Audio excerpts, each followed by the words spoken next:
Antes de começar o nosso estudo na Palavra de Deus nessa manhã, eu gostaria de lembrar você algumas coisas. A primeira delas é que o tema desta conferência, como você sabe, é o imensurável Deus.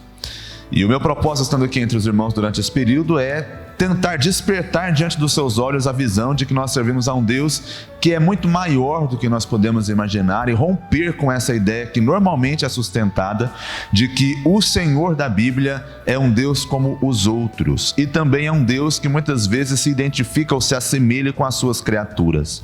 Deus é exaltado, Ele está acima, Ele está nos céus, não há outro semelhante a Ele, e essa visão vai despertar em nós um temor todo particular que vai desembocar numa santidade de vida, e também vai nos levar ao entendimento, como procurei demonstrar ontem, que o serviço a Ele é um privilégio e não somente um fardo, uma obrigação que nós precisamos cumprir estando nesse mundo. Hoje eu gostaria de pensar com você, não necessariamente na pessoa de Deus propriamente dita, mas num problema que existe no seu e no meu coração, porque no fim das contas nós sabemos que Deus é grande. Conhecemos as doutrinas bíblicas que falam a respeito dessas coisas que o distinguem de nós. No entanto, ainda assim parece que temos muitas vezes dificuldades com isso. E o problema está no fato de que o nosso coração, conforme falei um pouquinho na sexta-feira, tem em alguns momentos levantado ídolos para si. E esses ídolos nos roubam Deus, de maneira que nós não conseguimos desfrutá-lo da maneira como deveríamos. Então hoje o texto que eu leio é o texto de Ezequiel capítulo 14. Por favor, abra lá a sua Bíblia comigo. Ezequiel, profeta Ezequiel capítulo 14. Diferente de sexta e sábado, hoje eu não pretendo me ater somente nesse texto, no que esse texto diz, mas eu quero desenvolver alguns conceitos que estão presentes nesse texto de Ezequiel. Então, Ezequiel capítulo 14, lemos versos de 1 a 5.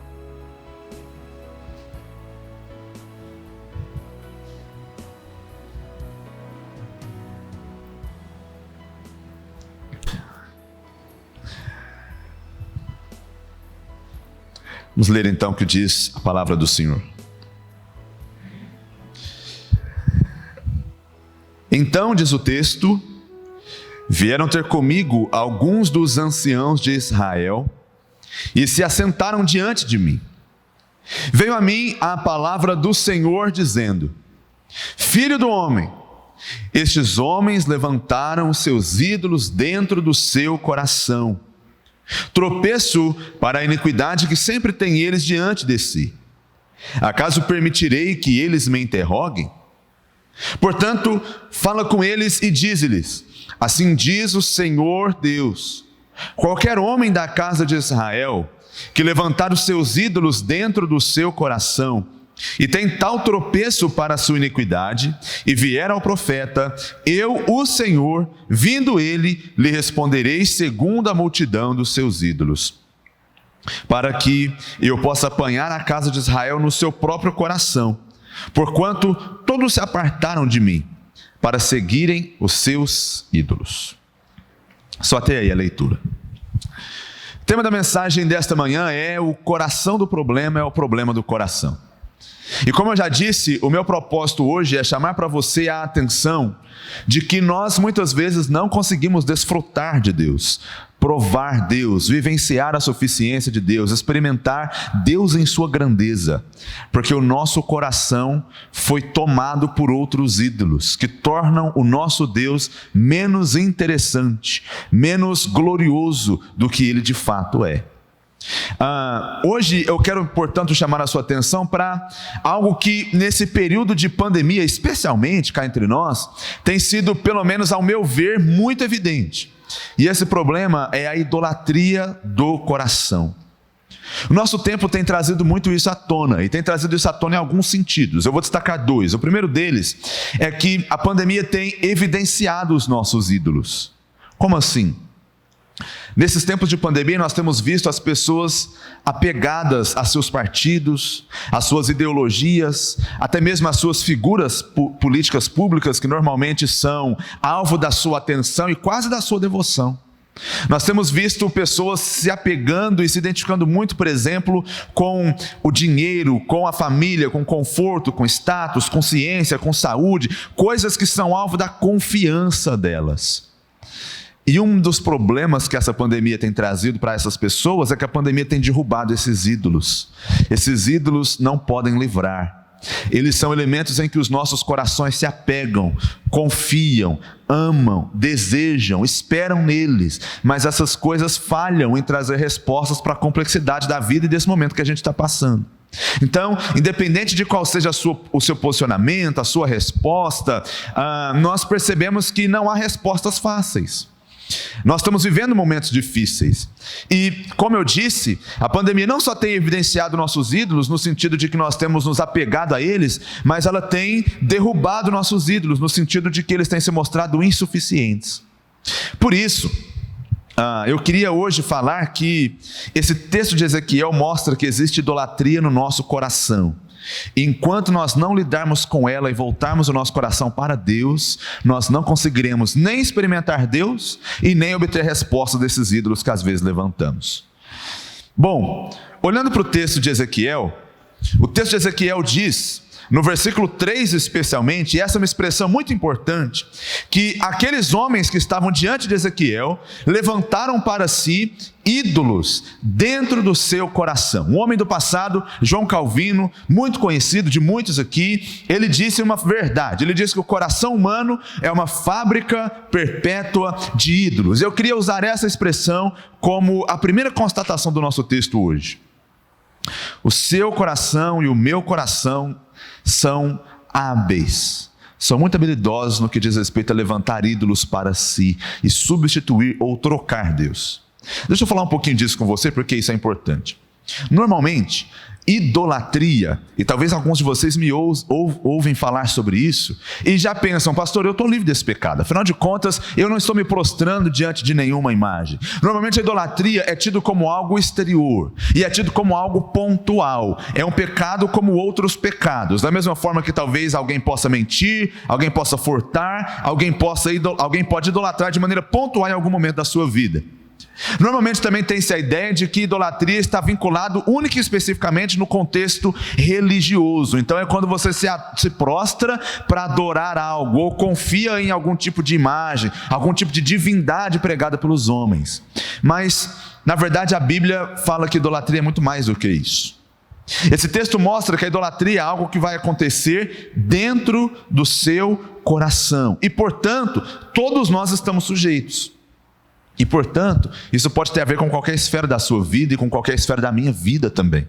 Mesmo nós que já conhecemos o Senhor Jesus Cristo, estamos sujeitos em alguma parte da nossa caminhada em trocar o Senhor Jesus por algo ou alguém que toma o centro do nosso coração e ocupa o primeiro lugar. Para poder definir as coisas e ficar mais fácil, o que é idolatria, afinal? A Bíblia, de maneira bem sintética, nos diz que idolatria é o pecado de substituir o Deus eterno e imutável, o ato de trocar Deus por qualquer coisa criada. Então ouça bem, a idolatria é uma inversão de papéis dentro do coração. Deus criou o homem para se relacionar com ele. Deus deveria ser o primeiro lugar do seu e do meu coração. Deus deveria ser aquele que é alvo, em primeiro lugar, da nossa confiança. Deus seria aquele em quem nós confiamos em primeiro lugar. Além disso, Deus deveria ser aquele que é o alvo do nosso maior amor, portanto, dos nossos desejos, das nossas afeições. Além disso, Deus deveria ser aquele a quem nós servimos. Mas a idolatria ocorre quando nós invertemos os papéis, de maneira que o Senhor Deus deixa de ser o centro, deixa de ocupar o primeiro lugar, para que outra coisa ocupe. E essa outra coisa pode ser qualquer coisa criada. Pode ser, inclusive, coisas legítimas. Pode ser, por exemplo, talvez uma bênção de Deus. Pode ser o seu filho ou o seu cônjuge. Pode ser o seu desejo de passar no vestibular. Pode ser a sua conta bancária. Ou pode ser o seu diploma pendurado na parede. Ou pode ser o sonho da sua casa própria. Ou qualquer coisa dessa natureza. Coisas que são boas e legítimas. Mas quando elas se tornam alvo do nosso coração, da nossa adoração, do nosso desejo, antes do que Deus, então nós cometemos idolatria. Então essas coisas se tornam ídolos no nosso coração. A natureza humana, para a Bíblia, é diferente daquilo que o homem prega naturalmente falando. O que distingue o ser humano de qualquer outra criatura que existe no planeta? Bom, se nós fizermos essa pergunta talvez numa faculdade, num centro de estudo secular, eles responderão que o ser humano é diferente especialmente por conta da sua racionalidade. Essa foi a tese dos filósofos desde muito antes mesmo de Cristo. No entanto, quando nós olhamos para a Escritura, a Bíblia nos fala outra coisa. É claro que nós somos seres racionais diferentes dos demais. Mas para a Bíblia, o que nos distingue dos demais é que nós somos seres religiosos. Os estudiosos dizem que no coração do ser humano existe uma sementinha chamada semen religionis. Era assim que Calvino falava. Era a semente da religião que há no coração. No coração de todos vocês existe essa tendência natural à adoração. É da natureza humana adorar. E Deus nos criou para isso, para que nós pudéssemos gozar da presença dEle e adorá-lo para sempre e desfrutá-lo para sempre. E esse senso religioso é o que distingue o homem de todos os demais. E é por isso que o homem sempre vai ter um Deus. Note bem, os ateus têm um Deus? Resposta, sim. Talvez o Deus deles não tenha o mesmo conceito que o nosso Deus, mas o coração deles também tem algo que eles adoram. Todo ser humano tem aquilo que é alvo do seu desejo, da sua confiança e do seu serviço também. Agora, a Bíblia apresenta Deus de forma diferente. Veja como a gente já procurou explicar nas outras pregações, que o Senhor nosso Deus, Ele existe de forma distinta. Ele é transcendente, Ele é autossuficiente, Ele é onisciente, Ele é independente de tempo, de estado, de matéria. Na linguagem bíblica, Deus simplesmente é. E esse Deus absoluto é o Deus diante de quem nós tínhamos referência. E era para quem o nosso coração estava orientado, mas o pecado entrou no mundo. E quando o pecado entrou, o pecado fez com que nós perdêssemos naturalmente a noção de Deus. Nós perdemos a referência do absoluto que relativizava os particulares dessa vida. Então as coisas criadas tomaram lugares absolutos no nosso coração. E isso é um ídolo. Isso é o que houve com os idólatras aqui em Ezequiel. Algo criado tomou o lugar do Criador no coração deles. Algo temporal tomou o lugar do eterno no coração deles. Algo relativo tomou o lugar do absoluto no coração deles. Houve uma inversão de valores. E agora essas pessoas confiam, elas amam e elas servem a isso no lugar de servir a Deus. Então, por favor, me ouça bem. Antes de nós continuarmos, eu tenho que fazer um parêntese aqui. Todas as coisas dessa vida podem tornar-se ídolos se o Senhor Deus não ocupar o primeiro lugar do seu coração. Todas elas. E o problema disso acontecer é que quando essas coisas tomam o primeiro lugar, elas te escravizam sem você saber. Elas relativizam as outras coisas, inclusive a devoção. Gente, quando nós temos ídolos no coração, o culto se torna chato.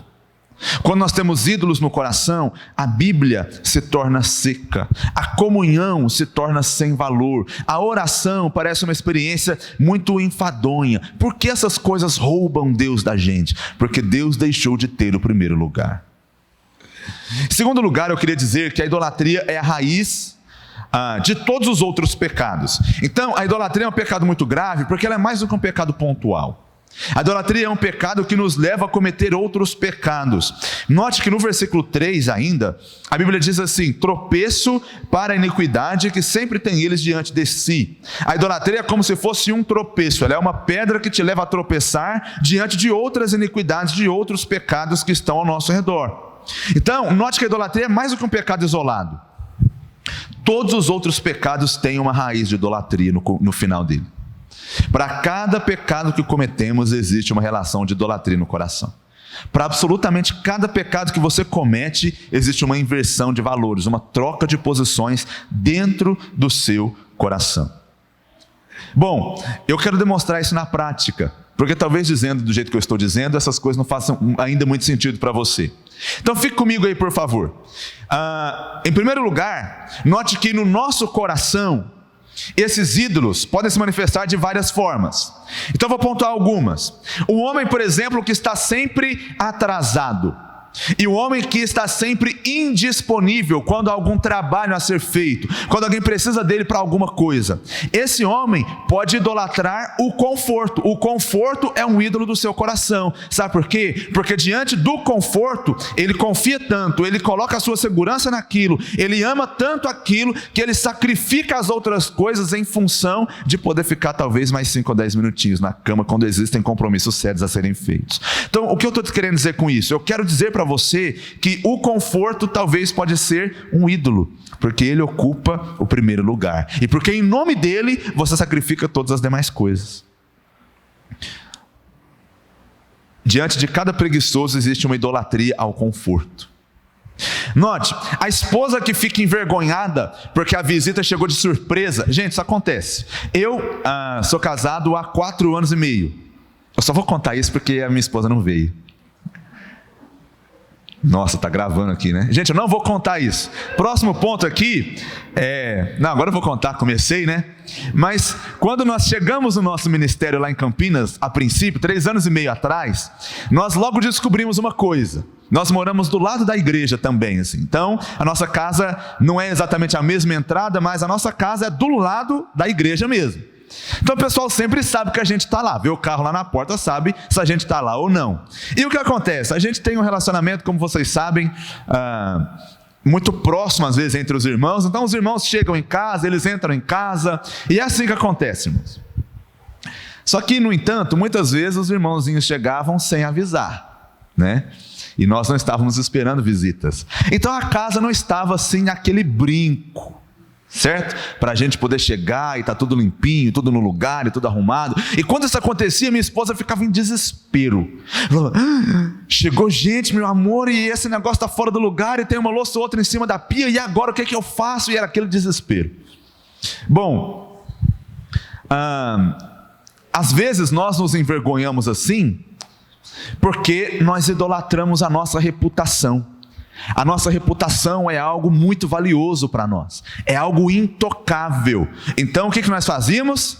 Bom, a princípio nós escondíamos toda a louça suja lá dentro da geladeira ou em algum lugar. Mas depois nós aprendemos que não tem problema se a visita chegar e tiver um copo sujo em cima da pia. Por que essa preocupação é tão grande? Porque nós idolatramos a nossa reputação, porque a nossa imagem ocupa o primeiro lugar do nosso coração. E não tem problema se a gente tiver que mentir, ou se a gente não receber a visita, ou se a gente fingir que não está em casa, simplesmente para a gente manter a nossa reputação intacta. Existe idolatria no coração. Por favor, não conta para ela não que eu falei isso, tá? Senão vai dar problema. O pai que tem o temor da esposa e das crianças, ele pode ser, na verdade, uma pessoa que idolatra o poder. Para ele, ter poder é o que está em primeiro lugar, e ele vai fazer o que for preciso para conquistar isso, ainda que seja, por exemplo, a estimular relações que são pautadas no medo. Então, no fim das contas, ele não tem simplesmente o respeito da sua família, eles o temem, e ele não está preocupado com isso, porque o que ele gosta de sentir o poderoso dentro da sua própria casa. Existem relações idólatras dentro do seu coração. O adolescente que se irrita com a imposição de horários pelos pais, idolatra a liberdade. Não é assim? Você que tem filhos adolescentes, a nossa igreja eu lido com adolescentes, então eu sei como que é. O pai fala assim, tal hora eu vou te buscar. O menino fala, af. É adolescente, é assim. Af. Meu pai não me deixa viver. Eu não aguento a minha família, não sei o quê. Esse tipo de coisa. Por que eles fazem isso? Porque eles têm a liberdade, a autonomia como valor máximo, como o hiperbem, que governa todos os seus outros valores, todos os seus outros conceitos, todos os seus outros tipos de pensamento. Aquilo para ele é o bem maior e intocável, é o que é mais precioso, é o que ele mais quer. E é por isso que quando alguém lhe tira isso, aquela pessoa parece que perde toda a razão de viver, toda a alegria de viver. A mãe que nunca deixa seus filhos com a babá, ou com a mãe dela, ou com alguém, ela pode idolatrar o controle. O líder de algum ministério que não tem coragem de delegar responsabilidades, que quer ele mesmo fazer tudo com as próprias mãos. O chefe de algum setor no trabalho que tem muita dificuldade de confiar alguma responsabilidade a alguém. Por que ele faz isso? É mais do que porque ele é super preocupado e ele só quer que as coisas andem bem. É porque ele é controlador. É porque ter o controle está no centro do seu coração. E aí você tira Deus da jogada? Claro que não.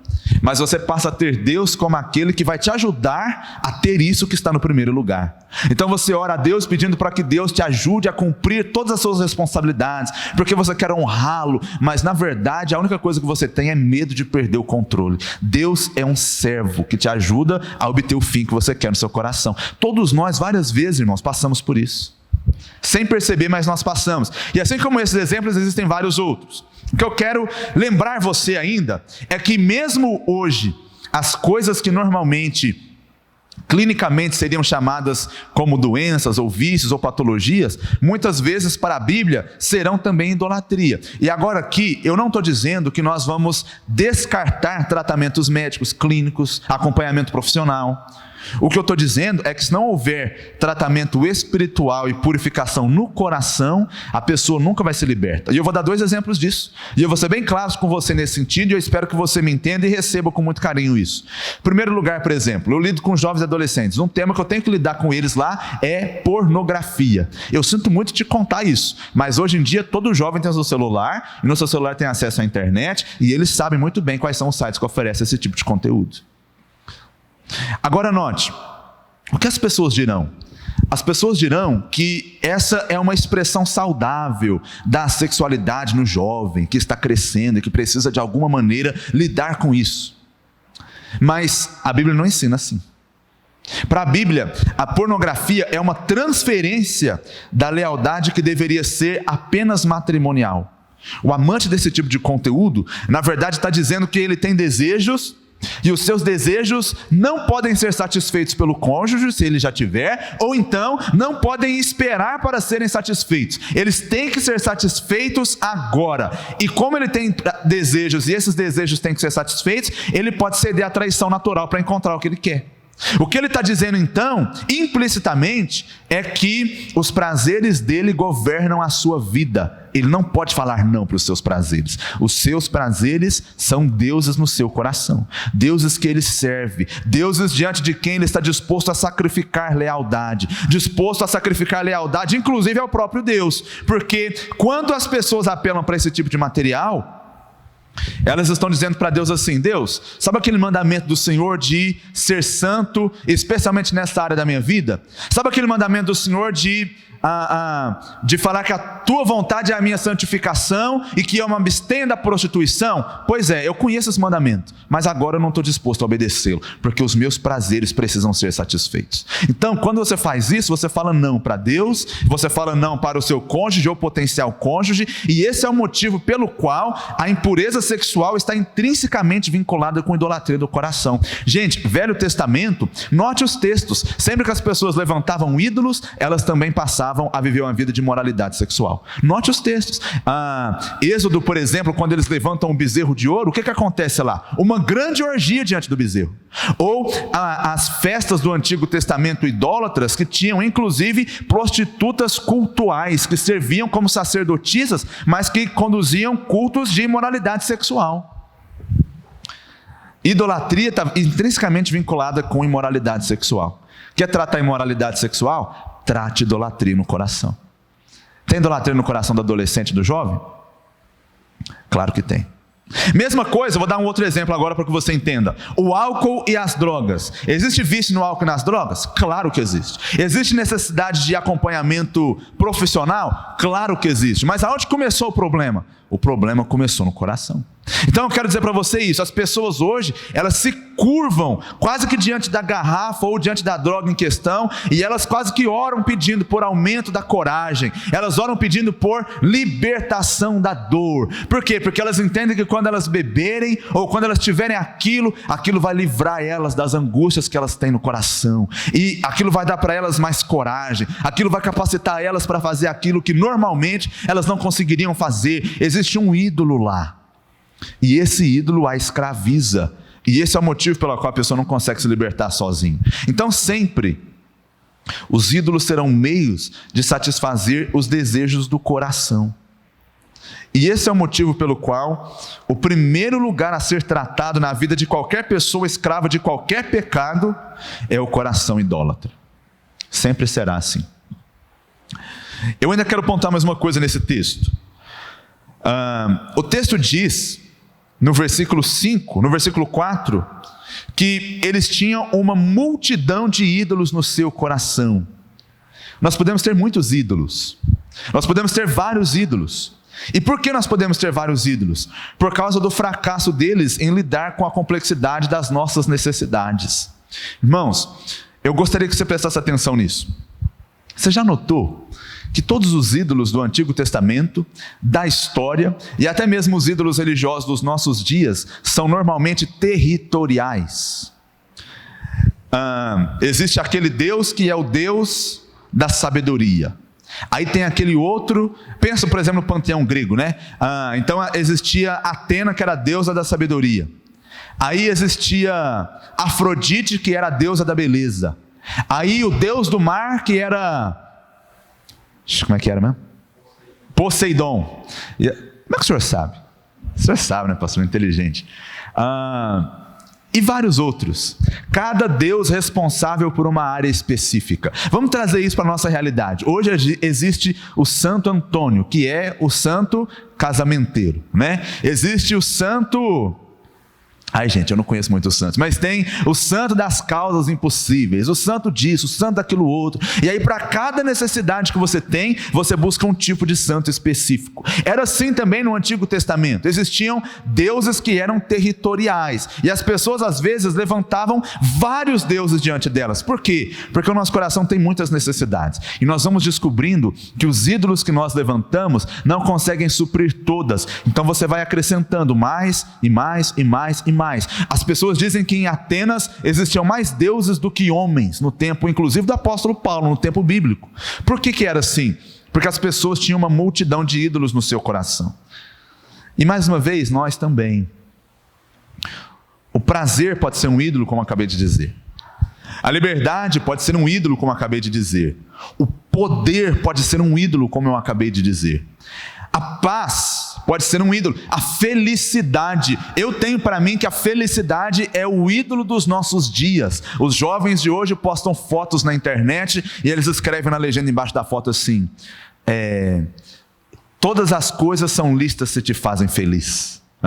Ou então o amor é um ídolo nos nossos dias, porque as pessoas dizem assim, aquela música, né? Eu considero justas todas as maneiras de amar. O que ele está querendo dizer com isso? Ele está querendo dizer que se existe amor, então todas as outras coisas valem para que ele possa chegar lá. E aí os cristãos comentam embaixo, amém, foi isso que Jesus ensinou. Não foi, de forma alguma. Bom, conforto pode ser um ídolo, a reputação pode ser um ídolo, o controle, o sucesso, todas essas coisas podem ser ídolos no nosso coração. Você está buscando elas, desejando elas, você ama elas e você confia nelas como a sua fonte de segurança, como aquilo que atribui sentido para a sua vida. Esse é um problema muito grave. O ponto é que a essa altura você talvez pode ter percebido que pode existir ídolos hoje dentro do seu coração também.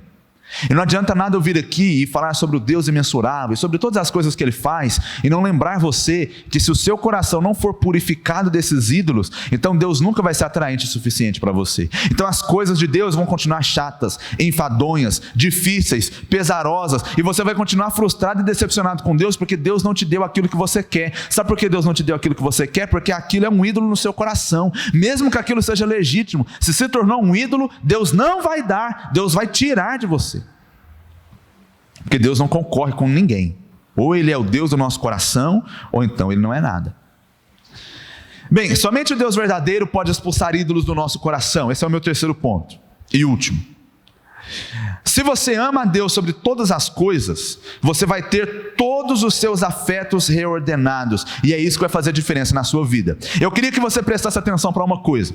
Quando eu fui estudar sobre o Deus imensurável, e o meu propósito a princípio, gente, era pregar outra série de mensagens bem diferente dessas mesmo, em vários aspectos, mas lendo os textos onde Deus se apresenta como incomparável, Ele sempre está brigando com ídolos no coração do povo. É por isso que eu resolvi falar sobre idolatria. Sempre Deus está brigando com os ídolos no coração das pessoas. Ele sempre está reafirmando que Ele é o único, para que as pessoas abandonassem os seus ídolos e se voltassem para Ele como Deus verdadeiro. Note como isso aparece muitas vezes na Bíblia. Aquele famoso texto de Deuteronômio capítulo 6, a chamada Shema, por causa daquela palavrinha que é a palavra ouve, que os judeus têm em tão alta estima, que eles normalmente inclusive fazem pequenos pergaminhos com esse versículo e colocam em pequenas caixinhas penduradas no seu corpo e andam com aquilo, os judeus ortodoxos até hoje, porque a Shema diz: ouve pois, ó Israel, o Senhor vosso Deus é o único Senhor. Está lá muito claramente.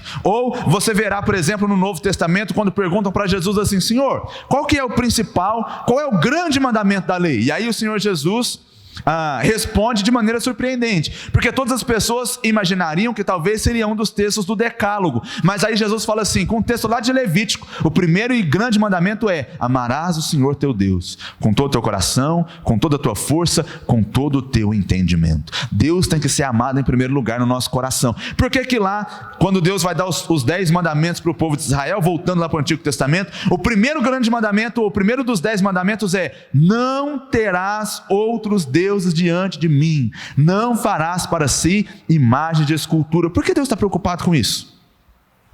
Porque Deus é um grande carente que está precisando muito da sua atenção? Claro que não. Porque o seu coração pecador é uma fábrica de ídolos. E porque quando você troca você troca Deus, você substitui Deus por um ídolo, então isso na verdade vai escravizar você, vai matar você, vai desprover você de sentido para a vida vai se tornar pesarosa, você vai ficar escravo da ansiedade, porque existem ídolos no seu coração. Ouça bem, a nossa geração tem muito... Infelizmente, em Campinas, ano passado, nós vimos, inclusive lá pertinho da nossa igreja, pessoas tirando a sua vida às dezenas. Quem eram? Eram jovens que tinham tudo. Por quê? Por que fazem isso? Teve gente que filmou, inclusive circulou vídeos, pelo menos lá na cidade, de pessoas pulando da ponte, pertinho da nossa igreja lá. Por que está todo mundo resolvendo tirar a vida dessa natureza, dessa forma? E a resposta é porque eles não conseguem encontrar sentido suficiente que faça a sua vida valer a pena. Os ídolos frustram o seu coração. E aí, esses ídolos vão fazer você ficar frustrado até com Deus, porque você acha que Deus deveria te dar aquilo e Deus não dá. E esse é o motivo pelo qual as pessoas no fim das contas desistem e elas atentam até mesmo contra a própria vida. Ei, tudo aquilo que você tem como a fonte de sentido, como aquilo que te faz viver, como aquilo que você não consegue viver sem, isso é um ídolo no seu coração. Isso é um ídolo no seu coração. Você pode viver sem tudo, você só não pode viver sem Deus. Mas quando você muda isso de ideia, ou quando você entende que isso não é assim, então isso acaba fazendo muito mal para a gente. Então, o nosso coração só é livrado da idolatria por Deus, pelo Deus verdadeiro. E o caminho é o mesmo caminho que a gente lida com todos os outros pecados: arrependimento, confissão e graça de Deus inundando o nosso coração. Enquanto nós não nos arrependermos e confessarmos a Deus: Senhor, eu acho que o meu coração ama mais aquilo do que o Senhor. Eu acho que o meu coração acha que a minha esposa é mais valiosa do que o Senhor. Eu acho que o meu coração colocou o sonho de ter a casa própria em primeiro lugar. Isso tem sido mais importante do que o Senhor. Senhor, eu acho que os meus filhos, que foram presentes de Deus, se tornaram mais importantes do que o Senhor. Uma vez teve uma irmã lá na nossa igreja. A gente estava numa reunião de casais. Toda quinta-feira a gente fazia reuniões de casais, a gente dividia em grupos. Então, durante o mês, era em primeiro lugar o grupo de 0 a 10 anos de casado, depois de 10 a 20, de 20 a 30 e mais de 30. Tem gente lá na igreja com mais de 30 anos de casado, bastante gente inclusive. Então nós fazíamos assim. Então cada semana do mês era um desses grupos. E aí uma dessas moças, dessas senhoras, ela estava lá. E aí na reunião de casais, todos os casais lá assim em volta. E aí falou, o assunto era filhos, criação de filhos. E essa irmã levantou a mão e ela disse assim, para o pastor Luciano, que era quem estava conduzindo o estudo, eu estava presente, e ela disse assim: pastor, se um dia o meu filho for embora de casa, aliás, foi embora de Campinas, para onde ele for, eu largo meu marido aqui e vou junto. E o marido dela ficou lá bem orgulhoso, né? Falou: olha, sou amado nessa casa, de uma forma toda especial. E aí o pastor Luciano falou assim: que isso, irmã? Não é assim? Ela falou: eu nunca vou deixar meu filho ficar longe de mim. O meu esposo, se quiser ficar aqui, que fique. Mas aonde meu filho for, saiba ele que eu vou atrás. E o pastor Luciano, muito sábio, falou assim: é porque seu filho se tornou um ídolo no seu coração. E os outros casais fizeram e eu fiz E aí o pastor Luciano falou, e claro, e na verdade isso estava dentro do estudo, né? Então no fim das contas isso acabou fazendo sentido e ela entendeu essa verdade. Mas por que ela estava disposta a abrir mão do casamento, abrir mão da história, abrir mão do emprego, abrir mão de tudo por causa da presença do filho?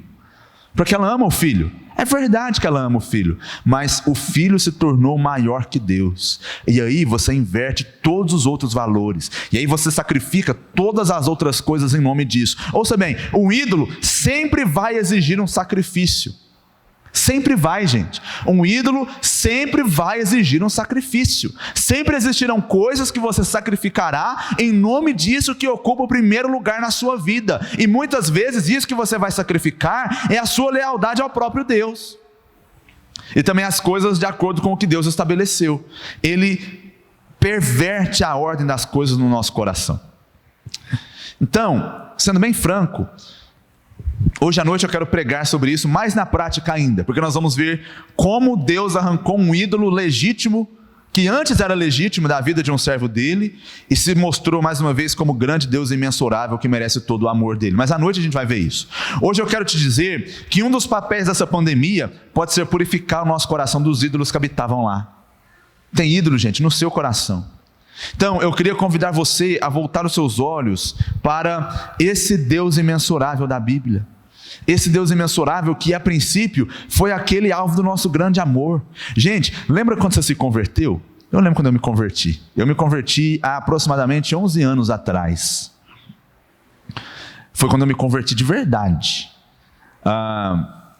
Eu ouvia a palavra de Deus, eu ouvia os ensinamentos do Evangelho desde criança.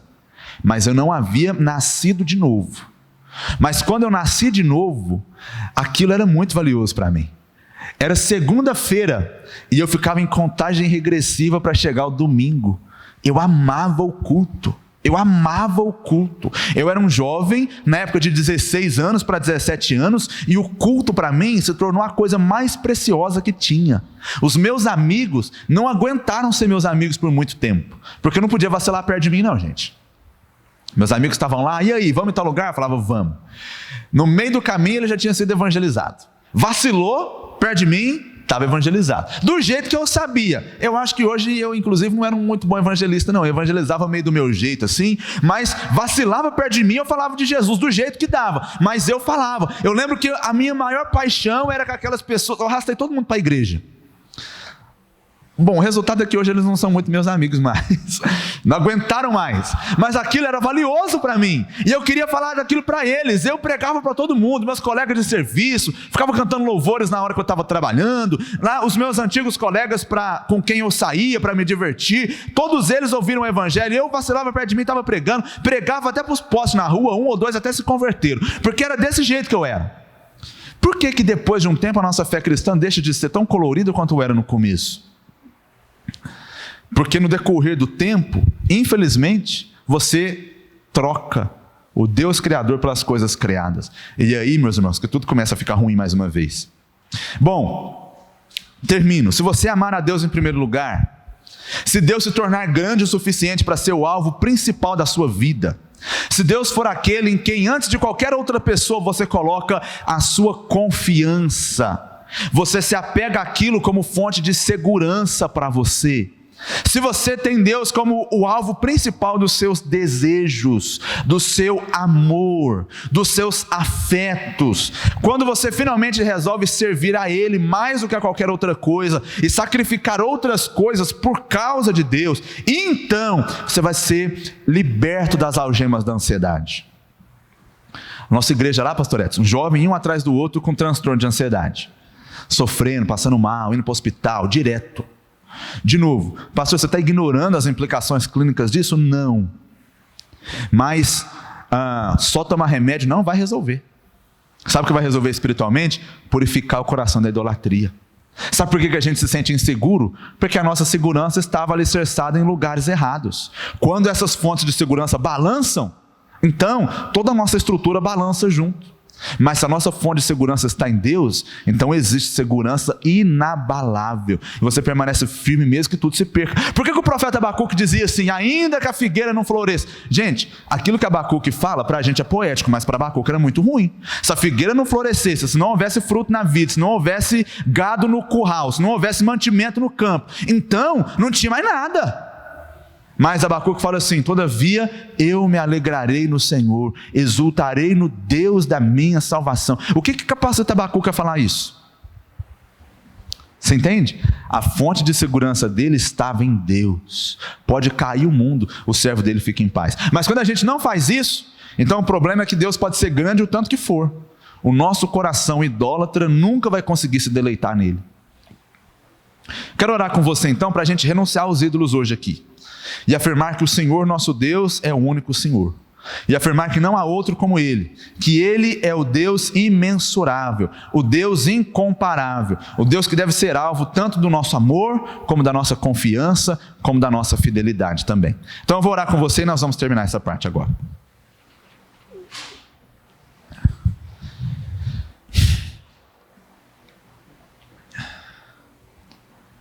Ó Deus querido,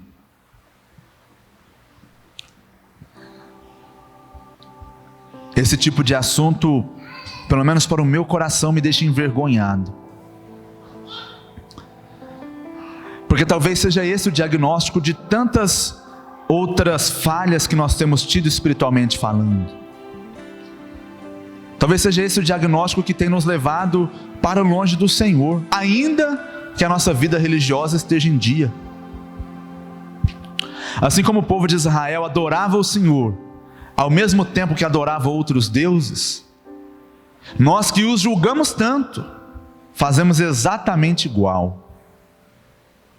De outras formas, mas igual.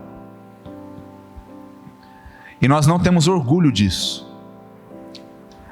Mas nós estamos aqui guiados pela Tua Palavra para dizer ao Senhor, em nome de Jesus, que nós queremos renunciar os ídolos do nosso coração e temer, servir e amar e confiar somente no Senhor.